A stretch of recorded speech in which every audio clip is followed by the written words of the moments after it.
Alright, so this is out of the Lost Superfoods. How to make homemade Spam. Interesting. Are you a fan of Spam? No, not the junk email kind. The meaty canned mix that's been around since World War II, when it was a much loved or loathed troop staple. Ugh. I don't care for the stuff in the store, but I wouldn't mind trying this. Its ubiquity and reputation was such that American GIs even labeled Spam ham that failed the physical. A portmanteau of spice and ham, Spam is a cultural culinary icon. Originally marketed to busy housewives as the miracle meat that didn't need to be refrigerated, Spam's big selling points included the possibility of enjoying it hot or cold, straight from the can, in countless Spam-centric recipes. Soldiers on Spam. During the war effort, millions of cans of Spam were shipped to troops as a low-cost, filling, nutritious staple that was easy to transport and store for months on end. Inevitably, it quickly became the scourge of soldiers who had to eat it virtually every day in some form or another. It even inspired some of them to think up increasingly creative ways to express their frustration at being served Spam for breakfast, lunch, and dinner. One anonymous poem ends with the lines, "And thus the endless cycle goes, it never seems to cease. There's Spam and cake and Spam and pie and Spam and rancid grease." The reference to Spam and rancid grease is particularly appropriate. One of Spam's extracurricular wartime uses was as a lubricant for the moving parts of guns. Pioneering soldiers used the greasy meat residue to waterproof boots and tents before enjoying a game of poker played with Spam slices inked with card markings. The empty tins weren't wasted either. They were often pressed into service as pots and kitchen utensils. A festival of Spam? Feelings about Spam during the war years might have been mixed, but today, Spam is still so loved in Hawaii, following the military presence there during World War II, that the locals have an entire festival dedicated to it. Despite its rich history, if you think Spam doesn't exactly set your culinary world alight, then we might just have a revelation for you.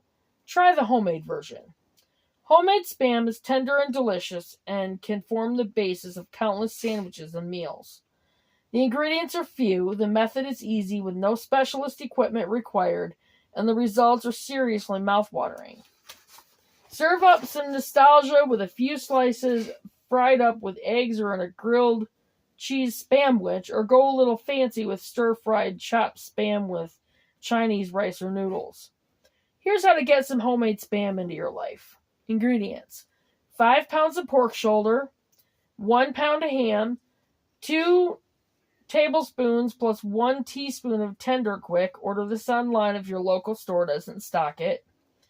3 tablespoons of sugar, 3 tablespoons of cornstarch or potato starch, 1 tablespoon of kosher salt, and 1 cup of ice-cold water. Method: preheat your oven to 250 degrees. If you have a bone-in piece of pork shoulder, remove the bone with a sharp knife and set it aside. Dice the pork shoulder meat into stew-sized pieces, keeping any fat attached to the meat. Again, without trimming off any soft fat, dice the ham into the same size pieces as the pork shoulder. Spread the cubed meats in an even layer on a tray and place in the freezer for 45 minutes to firm up. Meanwhile, make your curing slurry. Mix the Tender Quick, sugar, cornstarch, and salt in a bowl with the ice-cold water until the dry ingredients are dissolved. Set the bowl to one side while you grind the meats, either pushing them through a grinder or using a heavy-duty food processor. You might have to work in batches with this option. Combine the ground meats in a large bowl and pour over the slurry, mixing everything together really well, preferably with your hands.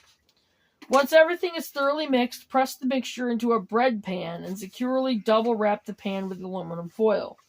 Place the smaller pan into a larger one and pour in cold water to come 3/4 of the way up the side before putting into the preheated oven for 3 to 3.5 hours. After the cooking time is done, remove from the oven and check the center of the loaf. The center of the loaf has reached an internal temperature of 155 degrees. Take the pan out of the water bath and place a heavy weight on top of the foil and leave until completely cool. Once cooled, place into the refrigerator with the weight in place overnight. The next morning, remove the weight and foil and loosen around the edges of your Spam with a butter knife.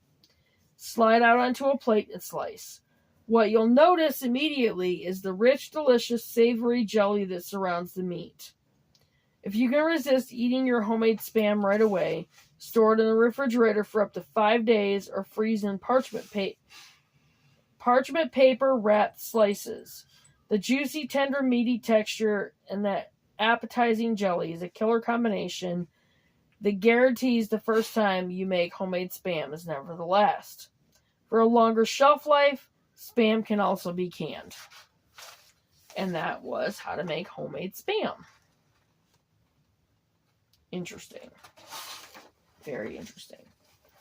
And that was it for that one. And I'm going to go ahead and stop this video. And again, it'll be uploaded tomorrow with the other one.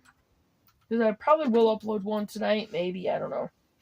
I might just do them all tomorrow. I don't know. Anyway, but I will go ahead and get off from here. And I will see you guys in a few minutes. Bye, guys.